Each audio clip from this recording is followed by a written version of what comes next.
aquí. Algo que nos habíamos quedado era cuando finalmente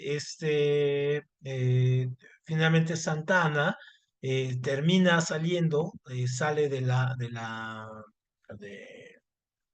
del poder, ¿no? Santana sale del poder con el plan de Ayutla y en este caso llegan los liberales. Y decíamos que los liberales, en este caso, es este grupo de políticos que son muy jóvenes, todos ellos son muy jóvenes, todos ellos tienen estudios universitarios, algunos hablan inglés, otros francés, han estudiado algunos en Europa, es decir, son tipos que traen una preparación, son civiles que traen una preparación muy diferente a la de los políticos que estaban ahí, ¿no? Entonces, por ejemplo, como este mismo de Santana. Entonces, aparte no son militares, esto es muy importante porque todos los demás venían siendo o militares o habían intervenido en alguna batalla y todo ello, entonces traían como ese estigma, ¿no? Entonces, obviamente, con lo que el periodo de la reforma, este periodo súper importante, ¿no? Que va de la caída de Santana hasta, ¿no? De la caída de Santana hasta el proceso de la revolución y por ahí se cruza el porfiriato, ¿no? Y que de hecho Porfirio Díaz va a ser como una combinación de su gobierno de todo esto con algo de conservadurismo. Entonces, una vez que llega Juárez y salen las leyes de reforma, estas que veíamos la clase anterior, sobre todo hay que tomar en cuenta esta que es muy, muy, muy importante aquí, la ley Juárez, que es la que separa la iglesia del Estado y que es una ley que hasta la fecha existe. Es decir, en el artículo 133 está puesta como una de las principales leyes donde la iglesia no puede intervenir en los asuntos del gobierno, ¿no? Sobre todo en los asuntos del Estado, en todo, dicho de manera correcta. Y la ley Lerdo, esta que separó, en este caso, las corporaciones, en este caso también de la iglesia, y algunas como del ejército y las indígenas, en este caso, de darles las tierras a otros personajes que podían tener los ingresos y la capacidad para poderles echar a andar. Por eso también se llamó Ley de Desamortización de Bienes de Manos Muertas. Y la ley Iglesias está que prohíbe los diezmos y los derechos en este caso de que pague o se paguen en este caso la iglesia, se le pague a la iglesia asuntos como por ejemplo actas de nacimiento o casamientos o todo ello. Por ejemplo, los casamientos por lo civil son, ya con eso tendrían, pero la opción del matrimonio por la iglesia y todo, pues eso ya es una cuestión más de la fiesta y otro asunto, ¿no? Es decir, en ningún trabajo, en ningún lugar les van a pedir su certificado o el documento que aprueben o que digan que ustedes se casaron por la iglesia, ¿no? Eso no, pero por ejemplo, sí les pueden pedir su estado civil, entonces soltero, casado y por las leyes, ¿no? Y también tuvimos en este caso aquí la ley, esta que aquí en esta parte la ley del registro civil, que es de Melchor Ocampo, y esto es muy importante porque se creó este primer centro donde se registraban, en este caso, ya los matrimonios y ya había una libertad también, en este caso, de culto que no le gusta mucho a la Iglesia Católica porque ellos pensaban que eran los únicos, ¿no? Es decir, la Iglesia Católica se consideraba así como que la iglesia y no había más, ¿no? Y no podía permitirse eso. Entonces, obviamente esto va a traer una reacción de los conservadores, que en realidad nunca se fueron, ahí siempre han estado, ¿no? Entonces los conservadores, en este caso, van a dar un golpe de Estado contra Benito Juárez y es lo que conocemos como la guerra de reforma, ¿no? Entonces le dan ahí un golpe de Estado y en este caso, pues él cuando es presidente de la Suprema Corte de Justicia, obviamente él va a terminar como que siendo ahí el punto neurálgico, va a ser terminar siendo el punto en el cual se va a convertir, todo va a girar en torno a él, ¿no? Entonces, como Ford, que era en este caso el presidente, en este caso el primer presidente liberal, pues también es eliminado, ¿no? También a Juárez y sube un presidente que es conservador, que se va a llamar Félix, ¿no? Zuloaga, ¿no? Entonces, Félix Zuluaga, en este caso, va a sacar el plan de Tacubaya, con el cual en este caso van a querer, en este caso, recuperar el poder y mantenerse en él, ¿no? Entonces, obviamente, el conflicto es que vamos a tener dos presidentes. Por una parte, vamos a tener a los liberales con el presidente Juárez, ajá, y Juárez se tiene que ir a la frontera de Estados Unidos con México y desde ahí gobierna. Y por otro lado, hay otro presidente que es Félix Zuluaga, ¿no? Que es el presidente conservador y que se queda aquí en la Ciudad de México. Entonces tenemos dos presidentes y un país otra vez en guerra entre liberales y conservadores. Entonces esta guerra va a ir del 57 al 61. La guerra de reforma también se le conoce como la guerra de los 3 años, ojo, muy importante.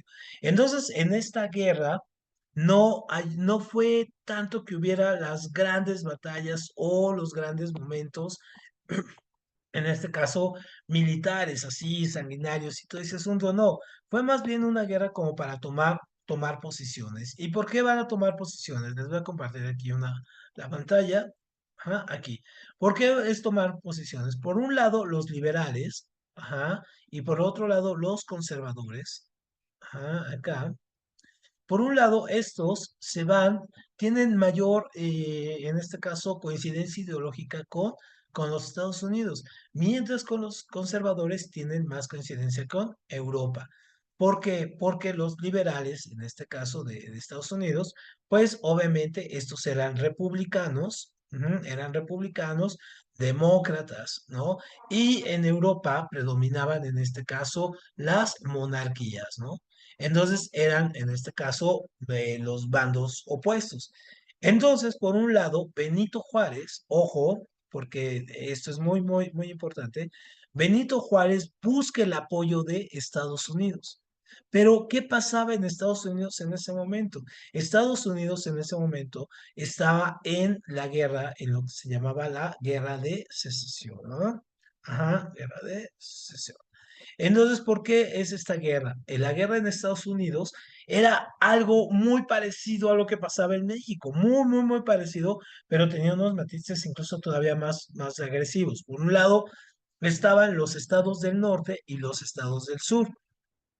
Y esto a la fecha sigue existiendo. Todavía hay un conflicto entre los estados del norte que son industriales y los estados del sur que son prácticamente rurales, ¿no? O sea, estos son los que producen los alimentos, estos son los que los procesan. Entonces, el sur de Estados Unidos es básicamente, en el siglo XIX, es un lugar esclavista. Es esclavista. Y entonces utilizan a los esclavos, sobre todo los esclavos afroamericanos, ¿no? Para poder levantar estas cosechas, ¿no?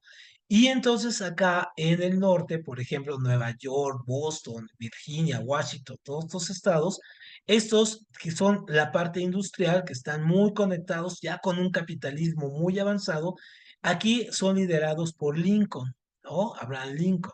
Y entonces Abraham Lincoln, en una de sus leyes, que cuando se vuelve presidente, hace la abolición, ¿no? La abolición del esclavismo.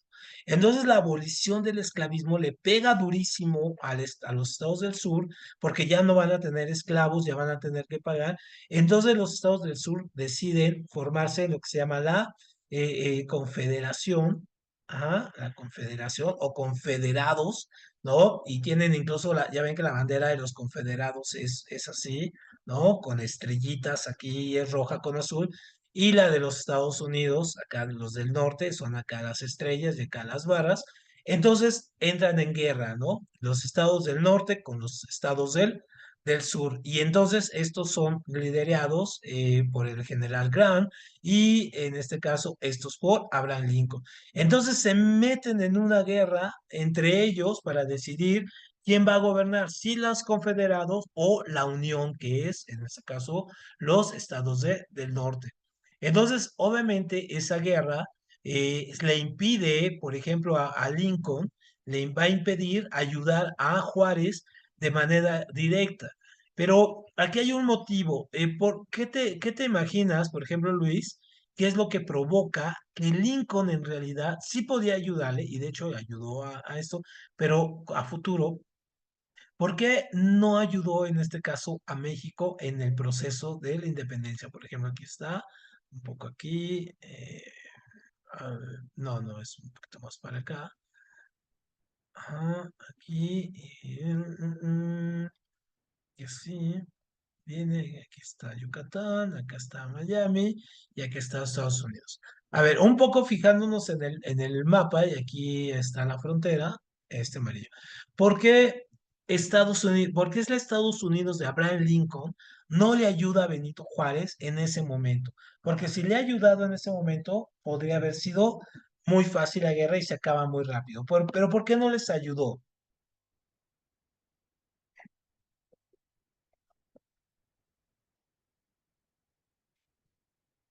¿Alguien que tenga una hipótesis?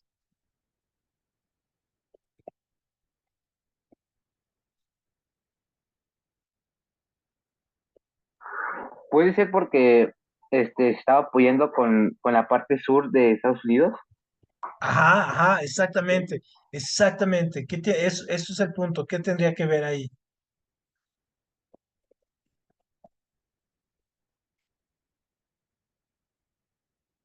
Sí, tienes toda la razón.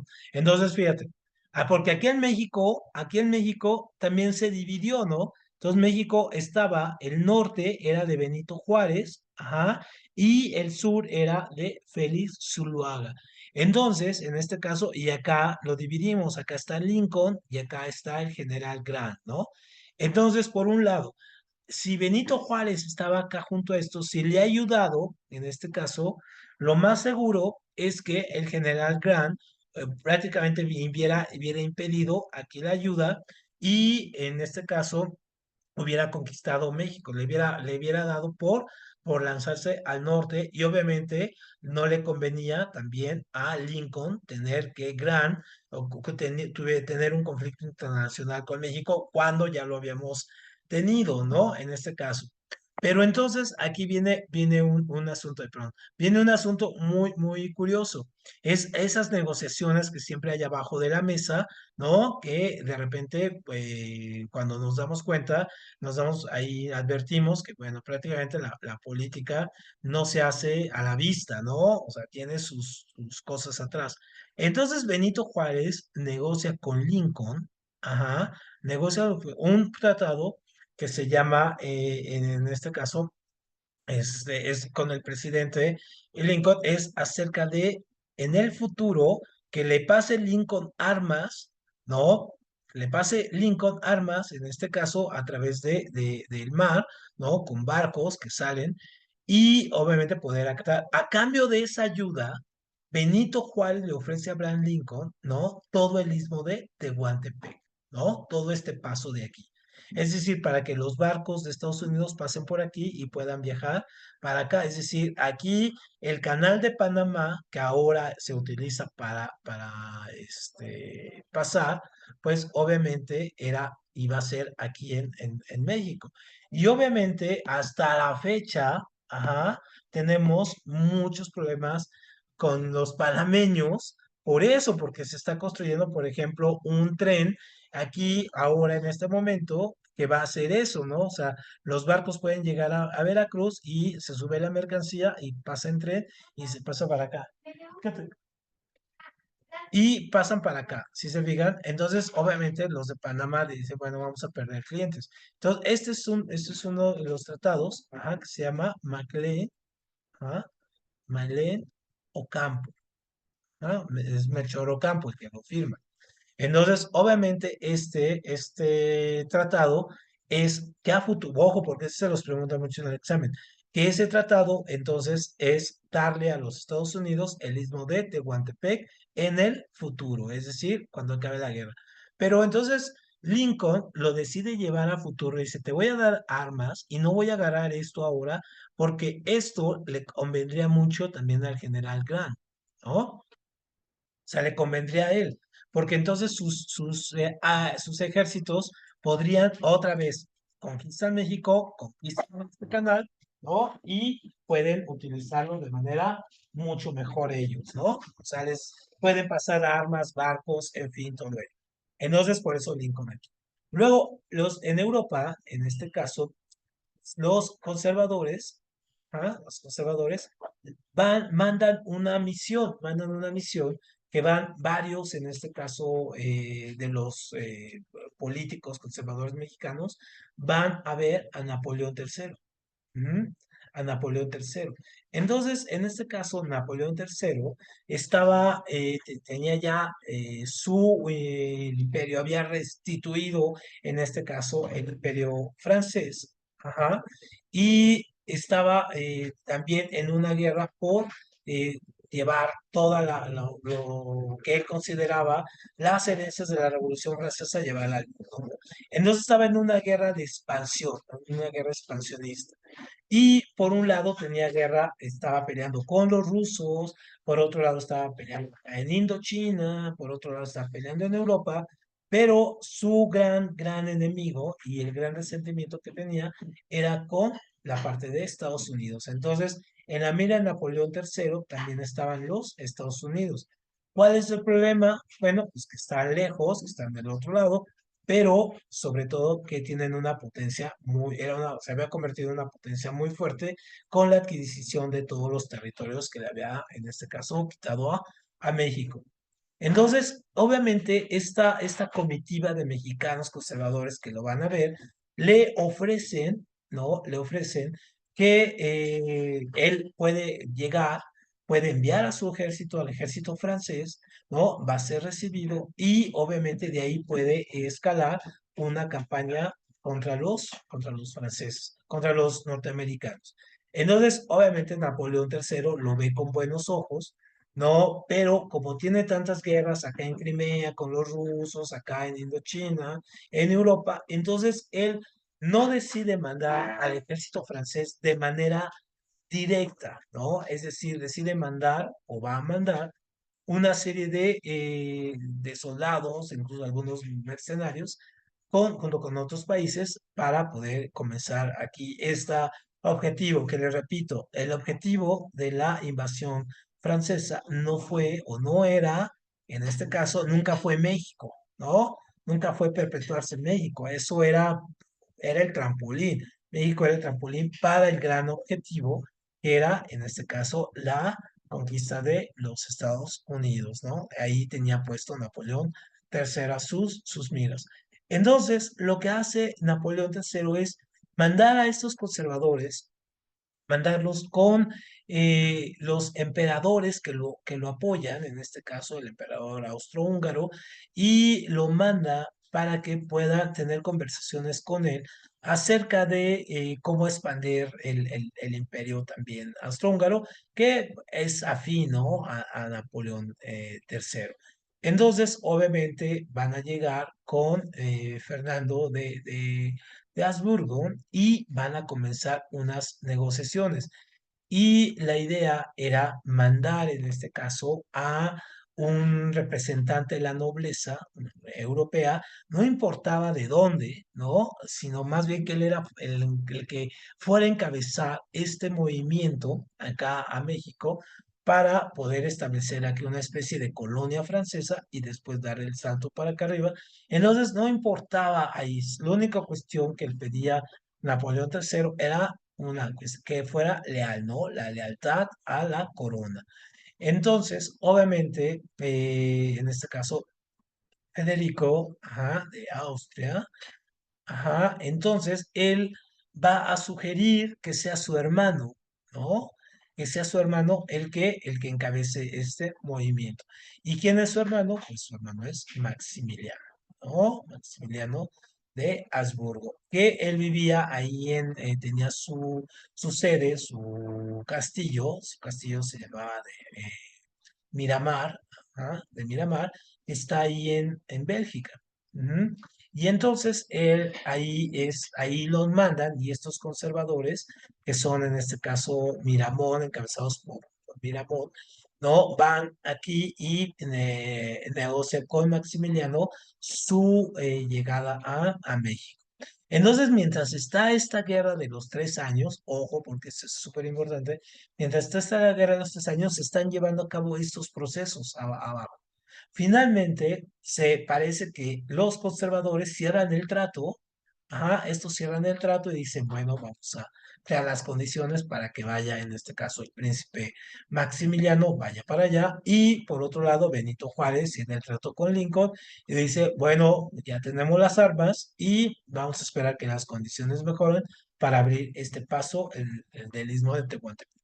Entonces, finalmente, en 1861, la guerra termina de manera abrupta, ¿no? Es decir, los conservadores, que ya tienen aquí su plan, dicen, pues nosotros nos vamos, Benito Juárez puede regresar de la ciudad que hoy lleva su nombre, Ciudad Juárez, ahí estaba refugiado, baja, ¿no? Y vuelve a entrar a la Ciudad de México. Y los conservadores se van a replegar, muchos se van a ir, por ejemplo, ahí a Veracruz, a Campeche, ahí, y ahí van a estar como replegados, ¿no? O sea, no hay una derrota del ejército como tal, así una victoria contundente, no, no la hay, ¿no? Solamente hay un repliegue aquí de las fuerzas, pero finalmente Juárez retoma el poder. Entonces, una vez que Juárez, en este caso en 1861, retoma el poder, pues se da cuenta, revisa las arcas públicas, ¿no? Busca el oro y se da cuenta que no hay nada, ¿no? Es decir, que las arcas y el oro han desaparecido. Entonces, obviamente, en un país, por ejemplo, esta es como una pregunta muy recurrente, un país, por ejemplo, tiene su propia moneda, ¿no? Y tiene sus billetes, y sería muy fácil que se pudiera echar a andar la máquina de hacer papel, de hacer dinero y sacar mucho dinero aquí, ¿no? Por ejemplo, billetes de 500 pesos.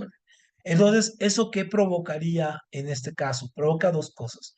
Por un lado, provocaría inflación, porque habría dinero circulando, pero este dinero no tiene valor, porque el valor de ese dinero lo da el oro.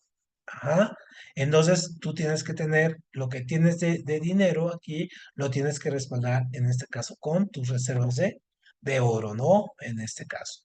Entonces, obviamente, al no contar con estas reservas, pues obviamente Juárez pues, va a tomar la decisión, ok, saquemos la máquina de hacer dinero por un lado y dejemos de pagar, ajá, deudas.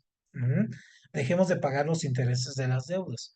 Entonces, esto es como solamente ganar un poco de tiempo, solamente va a ganar un poco de tiempo para, según en el plan, es rehacerse de oro, ¿no? En las minas para poder, en este caso, controlar el proceso inflacionario. Entonces, obviamente aquí viene un asunto muy curioso, porque es lo que se llama una moratoria. Ajá, una moratoria. Entonces, Juárez lanza una moratoria de pagos, ¿no? A los países a los cuales les debía más dinero, ¿no? Por intereses que venían, algunos asuntos de estos pagos venían desde la corona española, es decir, compromisos que se habían comprometido y que, bueno, los nuevos gobiernos, a cambio de ser respaldado o de ser, en este caso, que tuvieran la bendición de estos países como Inglaterra, Francia, y todo. Entonces, pues les había prestado el dinero. Entonces, por un lado estaba España, ajá, por otro lado estaba Inglaterra, ujú, y acá estaba el huevo de la serpiente, que era Francia, ¿no? Porque de aquí ya estaba el plan, todo armado, y entonces solamente era el pretexto esto. Entonces la moratoria viene y les dice a España, pues no te voy a pagar, no te voy a pagar, no te voy a pagar. Entonces España, Inglaterra y Francia, ellos a su vez van a hacer, en este caso, van a hacer el tratado, ajá, el Tratado de Londres. Ujú.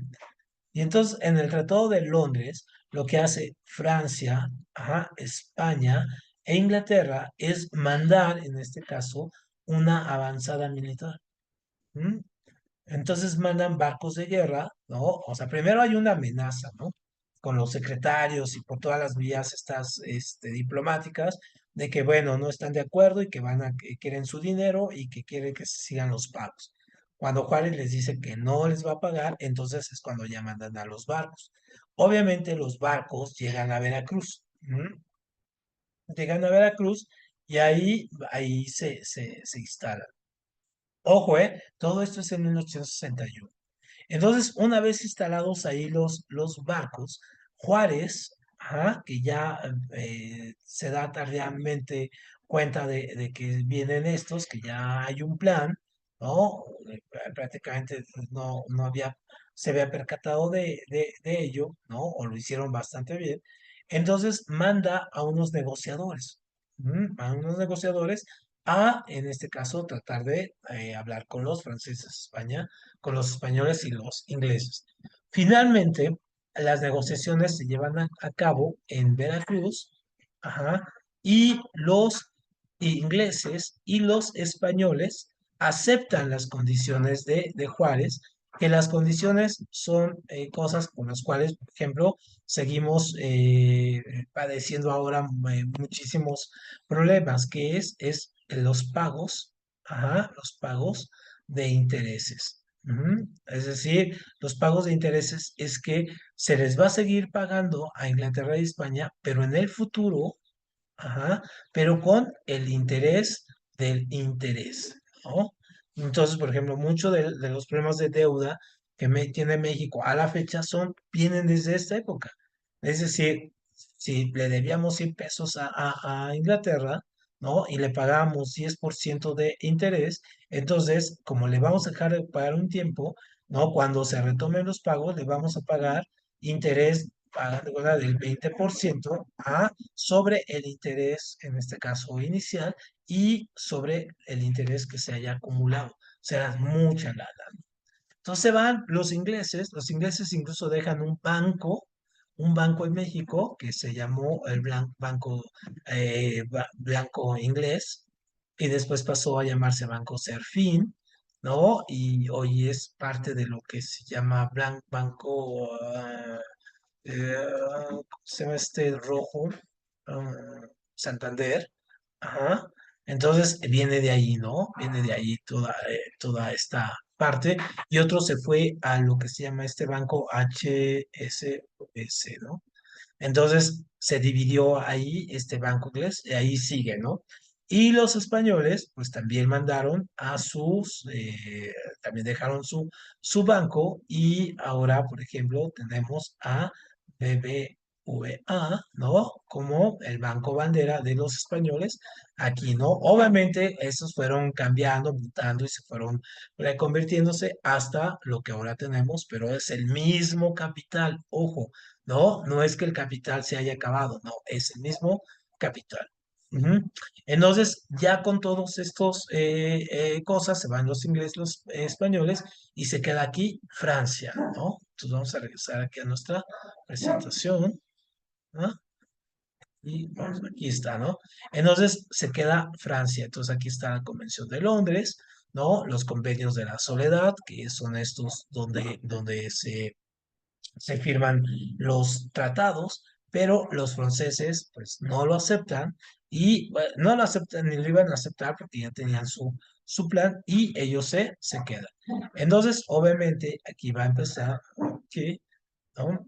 Aquí vamos a tener la invasión, los franceses dicen, pues nosotros sí vamos a cobrárnoslos y vamos a la conquista.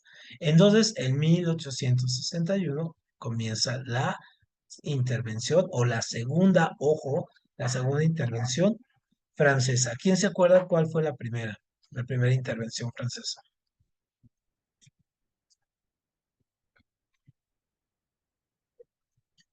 Creo que lo vimos en la clase pasada.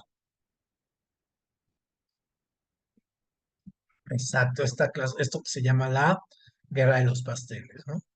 Ujú.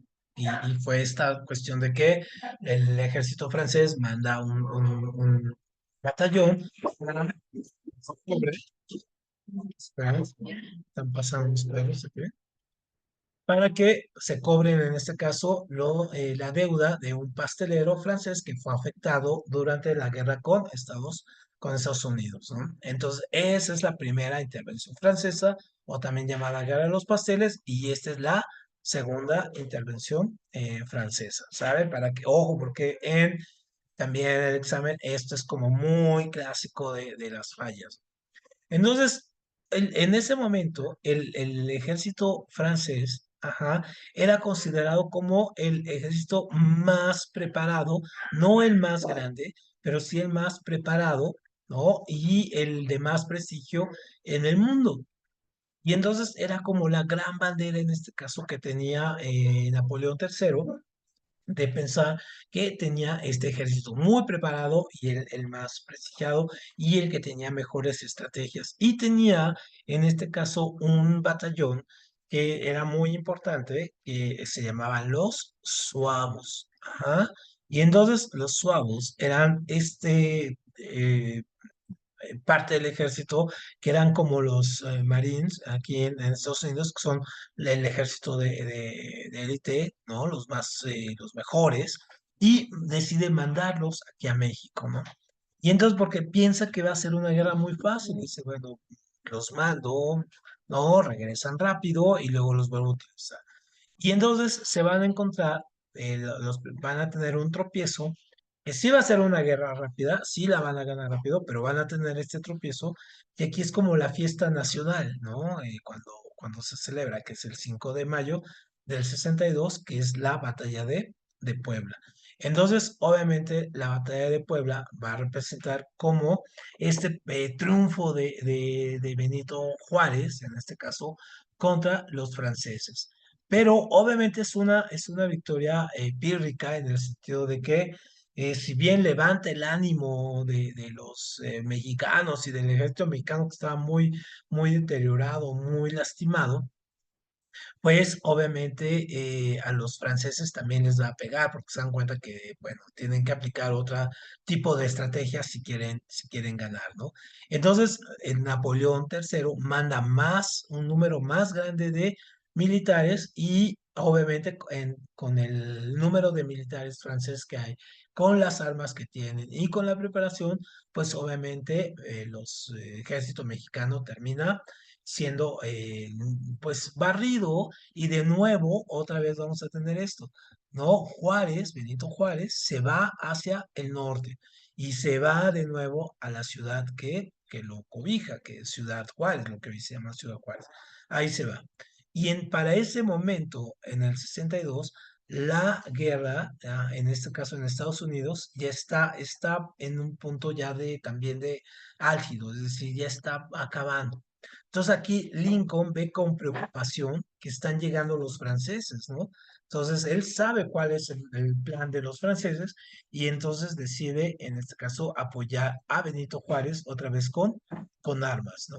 Le da de nuevo armas. Entonces, obviamente, aquí en la parte norte, ¿no? Pero los estados del norte quedan para Benito Juárez y todo el centro y el sur queda para los franceses, ¿no?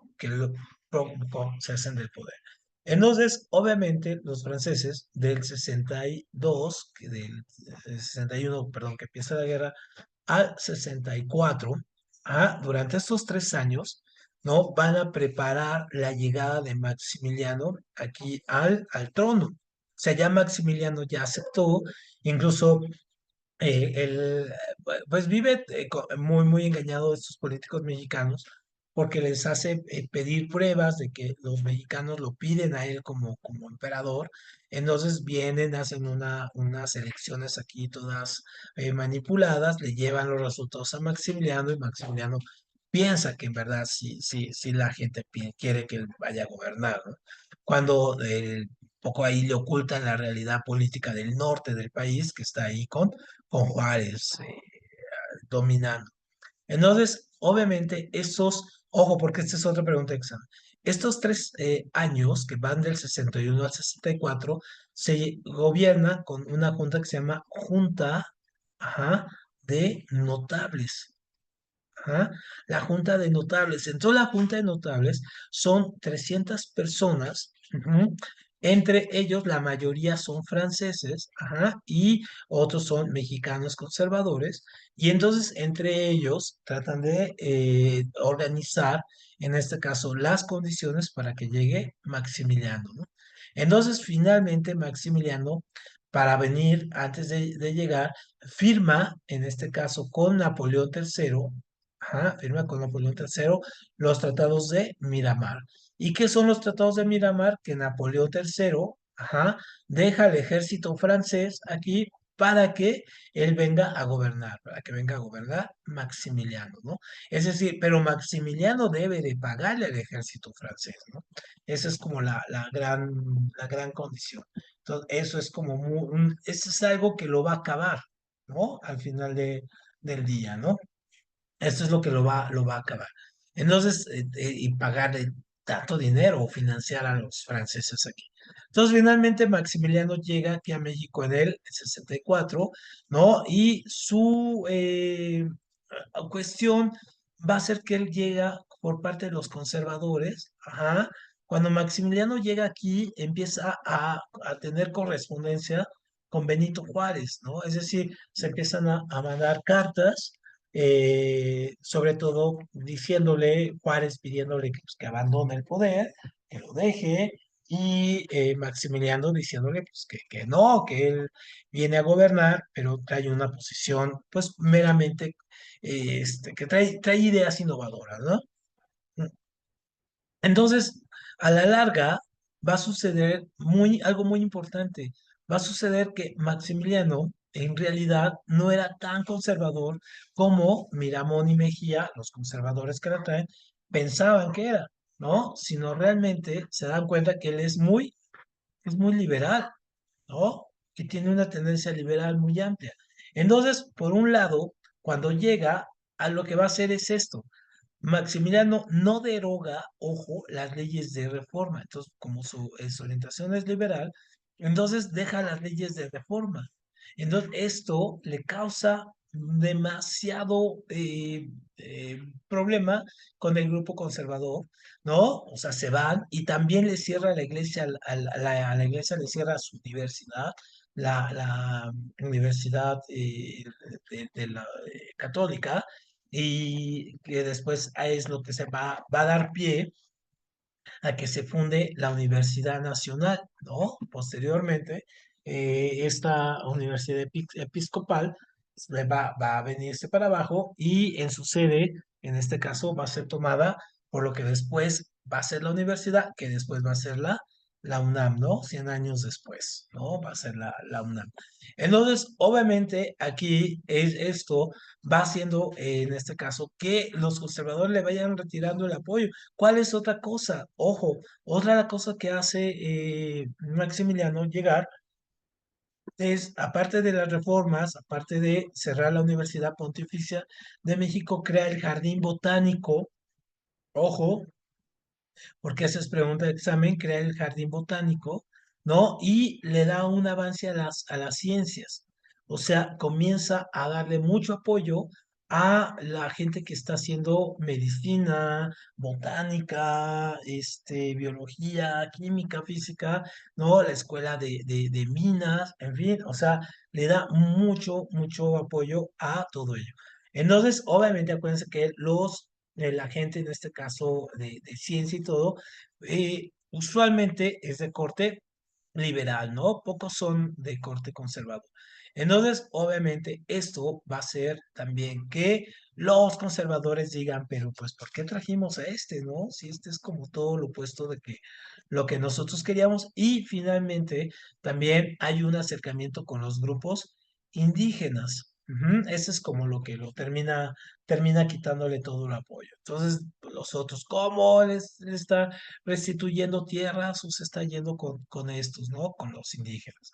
Entonces, finalmente, aquí viene el declive. Finalmente, Maximiliano empieza a perder el apoyo de Napoleón III por dos cosas. Por un lado, porque Estados Unidos ya terminó su guerra y entonces empieza a presionar a los franceses a través de diplomacia, ¿no? O sea, que no los quiere aquí. ¿Se acuerdan cuál es la ley? Ajá, ¿cuál es la ley? O no, más bien, ¿cuál es la ley? No. ¿Cuál es la proclama que tiene Estados Unidos para que ningún gobernante o país extranjero europeo o de otro sitio tenga nexos en América? ¿Cómo se llama eso? ¿Qué doctrina se llama?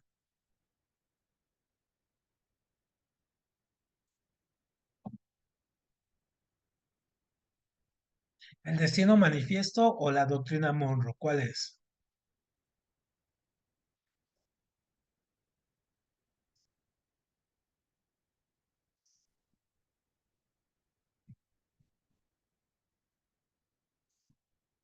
¿No? ¿No se acuerdan? Es la doctrina, en este caso, Monroe. Y entonces la doctrina Monroe hace que, pues, no haya, en este caso, intervencionismo europeo, ¿no? Entonces, empieza el intervencionismo aquí, la doctrina Monroe comienza a ser muy fuerte y Napoleón, en este caso, también se retira porque se da cuenta de que su ejército está muy diezmado, está muy lastimado y decide irse, en este caso, y aparte necesitaba sus soldados para luchar contra los rusos en Crimea. Entonces se termina yendo. Y entonces, bueno, se terminan yendo los franceses. Cuando se van los franceses, finalmente Maximiliano Mejía y en este caso Miramón, pues son fusilados ahí en el Cerro de las Tres Campanas, en Querétaro, y en este caso regresa Benito Juárez al poder, ¿no? En 1867. Y entonces, obviamente, México sale de esta intervención francesa. Si entró pobre, pues regresa muchísimo más pobre de lo que ya estaba, ¿no? Entonces, ese es el gran problema. Y aquí tenemos a Maximiliano. Ahora, Maximiliano, ¿se acuerdan que les había comentado que a él le debemos, en este caso, esta cuestión de la creación del- de la figura de Miguel Hidalgo, que fue su doctor, el modelo, para hacerlo, y finalmente su esposa Carlota terminó muriendo muchos años después, en la ciudad en su castillo de Miramar, allá en Bélgica, ¿no? Regresó. Muy bien, entonces, aquí nada más, aquí lo vemos, ¿no? Muy bien. Perfecto, entonces una vez que cae, en este caso, Maximiliano y regresa a Juárez, Juárez pone algo que se va a, eh, se llama la restauración, ¿no? Entonces la restauración, aquí déjeme abrir una ventana, ujú, aquí, ajá, entonces aquí borramos esto, ajá, la restauración, ajá, es este gobierno último de Juárez que va, en este caso, de 1800, en este caso, 67, que es cuando gana, o sea, retoma el poder, hasta 1872. Y en 1872 Juárez muere, ¿no? Muere. Y en ese caso, este se llama restauración y es un periodo muy complicado porque parece o pareciera en este caso que en este momento Juárez se vuelve casi un dictador, ¿no? Porque pone leyes a modo para perpetuarse un poco en el poder, pone mano dura, pero hay que entender un poco las circunstancias de Juárez, porque uno pensaría, bueno, sí, se volvió loco, ¿no? El dictador y todo ese asunto. El asunto es que Juárez, pues veía que México había quedado tan mal, ¿no? Que los habían puesto, pues sí, se habían puesto como de alguna manera cualquier país podía conquistarlo, ¿no? Entonces, eso es súper complicado, ajá, porque va a lograr que Juárez ponga medidas casi militares, ajá, pues, para que nadie se le oponga, ¿no? Y entonces, uno de los que se le opone, pues, es Benito Juárez, Benito Porfirio Díaz. Entonces, en este caso, Benito Juárez se opone a Porfirio Díaz, en este caso, porque Porfirio Díaz, en un momento dado, lo ve como el general, él entró, ¿no? Ya cuando vamos a acabar, el general Díaz entra, en este caso, a la Ciudad de México, ¿no? Y saca a los últimos franceses. Entonces Díaz era un héroe de guerra, ¿no? Era un héroe, lo veían como, wow, ¿no? Ay, perdón, perdón. Se vuelve el héroe y es que aquí me entró como polvo. Perdón, entró polvo aquí. Entonces, Juárez lo ve que tiene demasiado poder. Entonces, obviamente, Porfirio Díaz se opone a las medidas de Benito Juárez de volverse casi un dictador. Y entonces, Porfirio Díaz quiere darle un golpe de estado a Benito Juárez y en este caso pues lo rechaza, ¿no? Lo rechaza y Benito Juárez manda a la ciudad de Tustepec, ajá, manda a la ciudad de Tustepec a Porfirio Díaz, lo manda preso, ¿no? Ahora, ¿por qué no lo mata? O sea, ¿por qué no lo elimina? Pues porque era un héroe de guerra, ¿no? Entonces se hubiera visto muy mal si en este caso lo manda y lo mata y obviamente pues a matar a un héroe de guerra, ¿no? Entonces, a Benito Juárez había vuelto ya todo un dictador, pero la muerte lo alcanza en 1872 y de ahí sube el que era vicepresidente. El vicepresidente en este caso era, en este caso, Lerdo, ajá, Lerdo de Tejada, ¿no? Y entonces Lerdo de Tejada, ajá, asume la presidencia. Entonces, en este caso, Porfirio Díaz, ujú, va a sacar otro plan, ¿no? Que va a ser un plan desde ahí, desde Tustepec, que está preso, pero no, es decir, puede tener libertad. Y manda un plan que su lema es, el plan, se llama el plan de Tustepec, ¿no? Y en este caso dice no reelección, ¿no? No reelección. Y ojo, algo muy importante. Y el plan que había lanzado Porfirio Díaz contra Benito Juárez se llamaba el plan de la Noria, que se fracasó, y el de Tustepec trae esto no reelección. Y la no reelección, o sea, después Díaz va a estar gobernar 30 y tantos años, ¿no? En este caso, y con este lema de la no reelección. Pero vamos a ver, porque Lerdo de Tejada va a subir cuatro años, ajá, va a subir 4 años y después va a querer reelegirse. Y al momento de que va a querer reelegirse es cuando, en este caso, Porfirio Díaz lanza el golpe y lo termina impidiendo la reelección de Lerdo de Tejada, ¿no? Y en el 76, ya pasa, a partir de ahí, es cuando Porfirio Díaz, ¿no? Va a tomar el poder y ya no lo va a soltar. Solamente va a tomarse un descanso de 4 años donde dejan el poder a su mejor amigo y en este caso él va a dejarlo ahí como su compadre, ¿no? Y luego él va a retomar el poder, ¿no? Y entonces es lo que vamos a ver en la próxima clase, que va a ser acerca del porfiriato, ¿no? Y la Revolución Mexicana. ¿Sale? Muy bien. Bueno, pues es demasiada, o sea, mucha información, entonces pues, hay que irla procesando poco a poco y pues nos vemos entonces el próximo martes, ¿sale? Para retomar la parte de, la última parte ya de geometría analítica y ya acabar con ese tema. Nos vemos entonces, tenga buena tarde, bienvenida Yaritzel de nuevo y aquí nos vemos el próximo martes. Gracias a todos, Gracias, que descansen, nos Gracias, vemos. hasta luego. hasta luego a todos, bye bye. Bye, profe.